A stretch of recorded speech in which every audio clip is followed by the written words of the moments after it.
बाकी जो अपन ने कल गेहूँ की हार्वेस्टिंग करवाई थी, कुछ गीला था तो उसको बाहर डाल के सुखा रहे हैं, बाकी को बोरियों में भरवा के छली लगवा रहे हैं। और उसके साथ साथ ये जो अपना मैसी है, इसकी पावर स्टीयरिंग की सील लीक हो गई है। कल ये थ्रेसर पे गया था, वापस आया तो इसकी सील लीक हो गई है, पूरा ऑयल नीचे गिर गया है और बढ़िया चल भी नहीं रहा है। तो अपन ने मैकेनिक को बुलाया है, कंप्लीट किट बुलवाई है एजेंसी से, तो इसको भी टप टॉप बनवा देंगे क्योंकि इसको बहुत ज़्यादा प्लाऊ में चलना है। कुछ ही दिनों बाद प्लाऊ का सीजन स्टार्ट होने वाला है, 1-2 दिन बाद। और बाकी फिलहाल हम रोटावेटर को रेडी कर रहे हैं क्योंकि मूंग की बुआई भी हमें जल्दी से जल्दी करनी है। मूंग का बीज भी लेके आना है, तो अपने पास फिलहाल बंसी गोल्ड रखी है और 1142 अपन को लेके आनी है, तो 2 क्विंटल 1142 लेके आएंगे और ज़्यादातर उसी की बुआई करेंगे और थोड़ा सा PDM भी लेके आएंगे। तो उसमें थोड़ी रिस्क वाला काम है, लेकिन उसको लगाने की आदत है तो उसको लगाएंगे, ज़्यादा ही लगाएंगे, थोड़ा सा लगाएंगे, 1-2।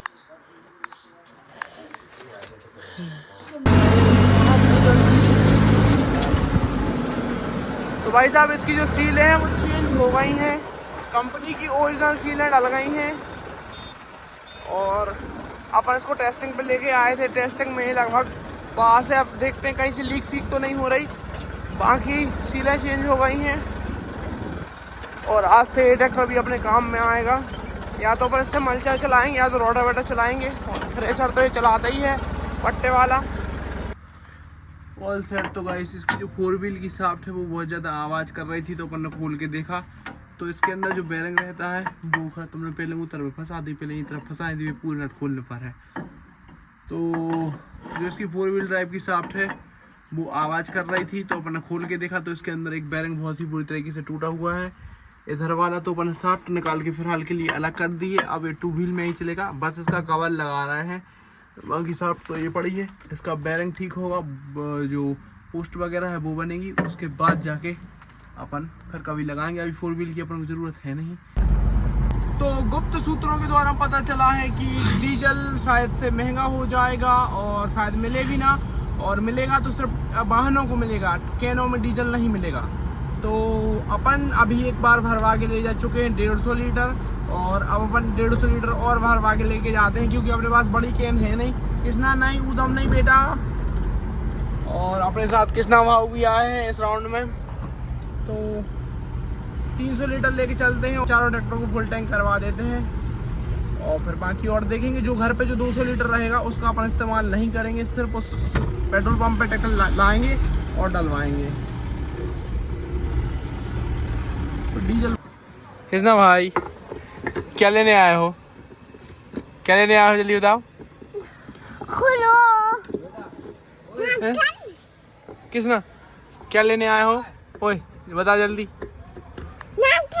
ढक्कन लेने आए हो कि डीजल, क्या लेने आए हो, ओए डीजल लेने आए हो। क्या पी रहा कृष्णा? तो गेहूं की पराली पे मल्चर के रिजल्ट्स आप देख पा रहे हो, कुछ इस टाइप के रिजल्ट निकल के आ रहे हैं। गेहूं की पराली को कुछ इस हद तक बारीक कर रहा है, और उसके बाद जब अपन रोटावेटर चला रहे हैं तो मिट्टी की ये कंडीशन हो जा रही है। और अब अगर आप चाहो तो इस पर मूंग की बुआई कर सकते हो। एक बार और रोटावेटर चला दोगे तो पता ही नहीं चलेगा कि यहाँ पे गेहूं की फसल थी भी। और आप देख सकते हो अपन ने पूरे प्लॉट में मल्चर चलाया है, थोड़े से में और रह गया है तो उसमें भी चला देंगे, और बढ़िया से खेत तैयार हो गया है, 1 नंबर। थोड़ा और मैं पास जाके आपको दिखाता हूँ।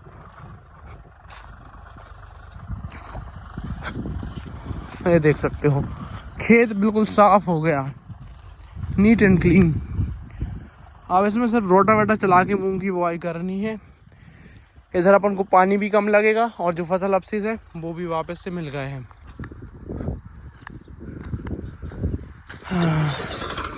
अगर अपन इस पर कल्टीवेटर चला देंगे तो ये सब जो मल्चर ने काम किया है वो सब गड़बड़ हो जाएगा, तो रोटावेटर ही चलाना पड़ेगा। बहुत ज़्यादा तेज़ नहीं चला रहा, धीरे धीरे चला रहे हैं ताकि नट वगैरह भी ना टूटे और खेत भी ठीक ठाक तैयार हो जाए। एक बार और आड़े में रोटावेटर मार देंगे ऐसे में।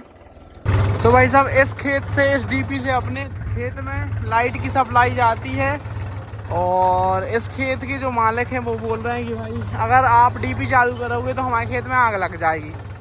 अपन क्या कर रहे हैं, इसके राउंड राउंड की पीसी काट के स्वराज को भी लेके लेके आए हैं। रोटावेटर चला देते हैं और फिर डीओ डाल के डीपी चालू कर देंगे, वरना अपना खेत की जो गन्ना है वो सूख जाएगा। डीपी के राउंड राउंड का गेहूँ काट दिया है, अब रोटावेटर और चला देते हैं। चप्पल की बात, ट्रैक्टर ओवर हीट हो रहा है मित्रों। ऊपर रेडिएटर पे कपड़ा फेरो, यहाँ से फेर दे, यहाँ तो कपड़ा फेर दे, कपड़ा।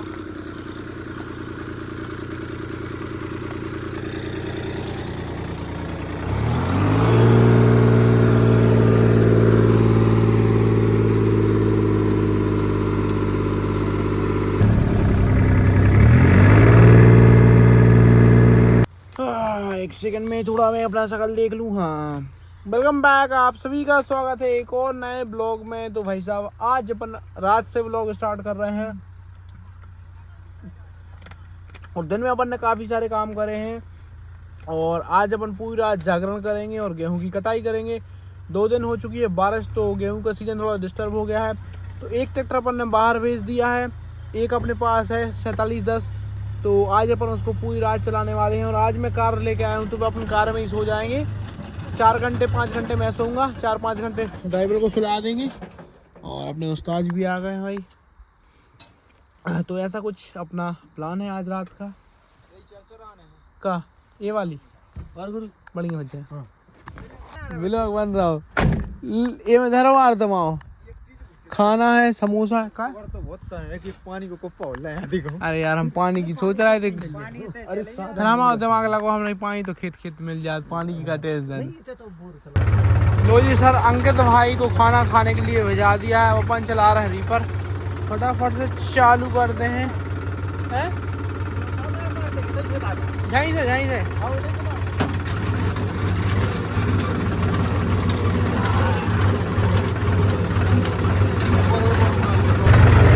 तो काम चल रहा है। रात के फिक्स 11 बज गए हैं। अभी आधे घंटे पहले रीपर ने बंडल छोड़ने स्टार्ट कर दिए थे, मतलब पुली ही नहीं मान रहा था, हर पुली को खोल के फेंक रहा था। फिर अपन ने सुधार किया, जिसकी ब्लेड रहती है रस्सी काटने वाली वो थोड़ी घिस गई थी, तो उसको अपन ने पलट के लगा दिया।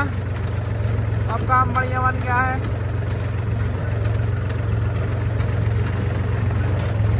जब इसने लगातार के 5-6 पहले एक राउंड में एक बंडल छोड़ना स्टार्ट किया, फिर एक राउंड में 2 छोड़ने लगी। मैंने कहा चलो हो जाता है कभी कभी। फिर रेगुलर के 4-5 बंडल छोड़ दिए, एक बांध दी एक छोड़ दी, एक बांध दी एक छोड़ दी। फिर मैंने ट्रैक्टर खड़ा किया, फिर मैंने देखा कि समस्या कहाँ आ रही है और मैंने जड़ को पकड़ा और उसके बाद ब्लेड को ठीक किया और रीपर ठीक हो गया। सबसे बड़ी चीज़ है रीपर में जड़ को पकड़ना।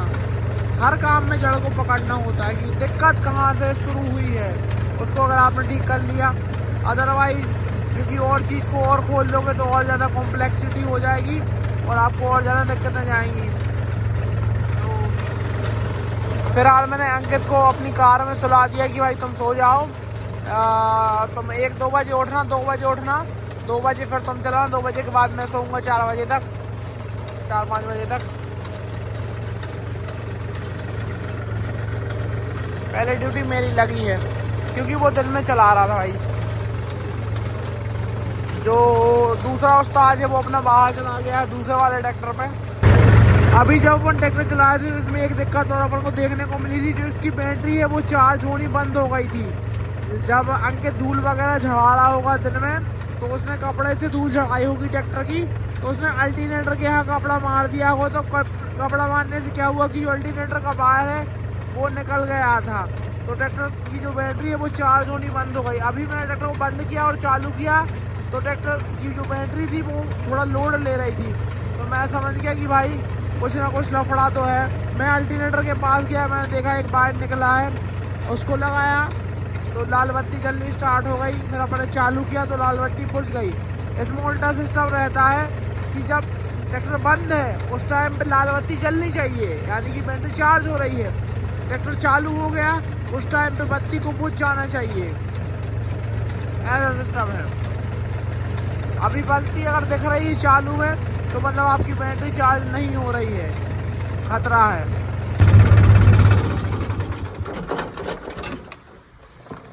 का उस्ताद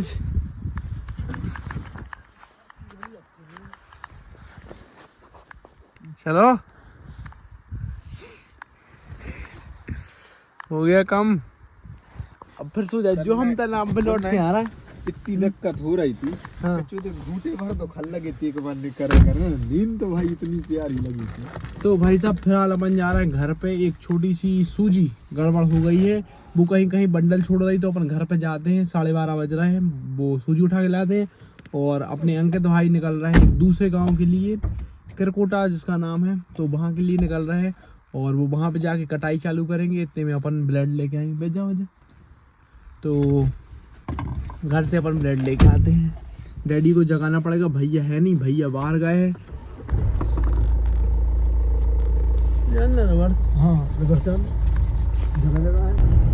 तो भाई साहब यहाँ से अपना घर 6-7 किलोमीटर दूर है। तो पहले घर पे ही चल रहे हैं। और जो ड्राइवर है वो दूसरे गांव निकल गया है।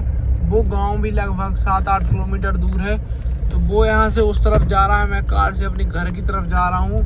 और वो जो ब्लेड है वो लेके आते हैं और चला के देखेंगे। अगर बंडल छोड़ेगी तो अपन उसको चेंज कर देंगे।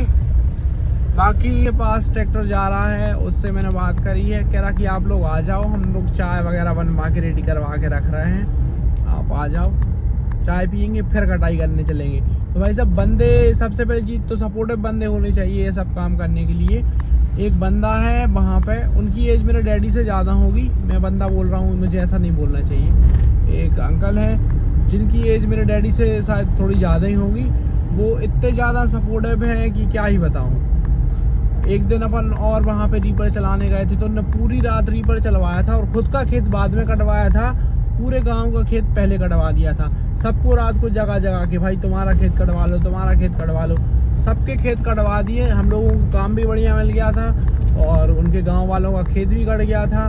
फिर लास्ट में बंदे ने बोला कि चलो अब मेरा खेत भी काट दो। जब सारों का कट गया तो उसका खेत आधा अपन को छोड़ के आना पड़ा था। तो अब उसी का खेत निपटाने जा रहे हैं। और वो बोल रहा है कि गांव में 5-6 लोग और हैं जिनका खेत कटना है। तो भाई चलते हैं, सुबह तक 6-7 बजे तक अपन ट्राई करेंगे कि सारे खेत निपट जाएं वहाँ पे। उसके बाद अपन को वापस आना है सराइवन में काटने के बाद आना है वापस घर पे। घर पे भी अपने जो भैया लोग हैं उनकी भी काटनी है गेहूँ। तो ऐसा कुछ स्केड्यूल है। तो सोना बिल्कुल ही मना है। कितने बजे रहते हैं कुछ समय, टाइम कितना होगा?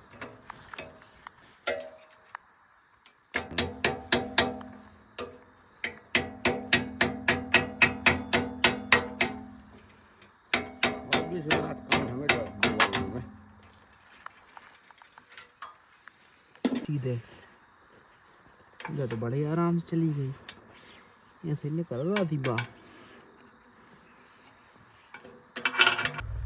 तो भाई साहब वो ब्लेड चेंज कर दी है और ट्रैक्टर जा रहा है।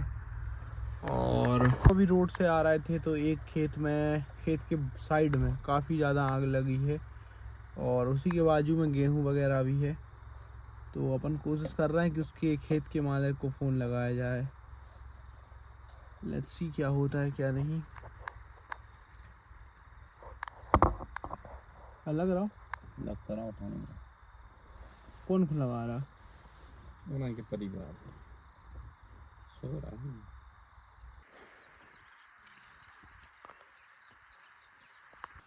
लो जी सर, पी ले चाय। सुबह की चाय भी आ गई है। थोड़ी देर से वापस से काम स्टार्ट करेंगे।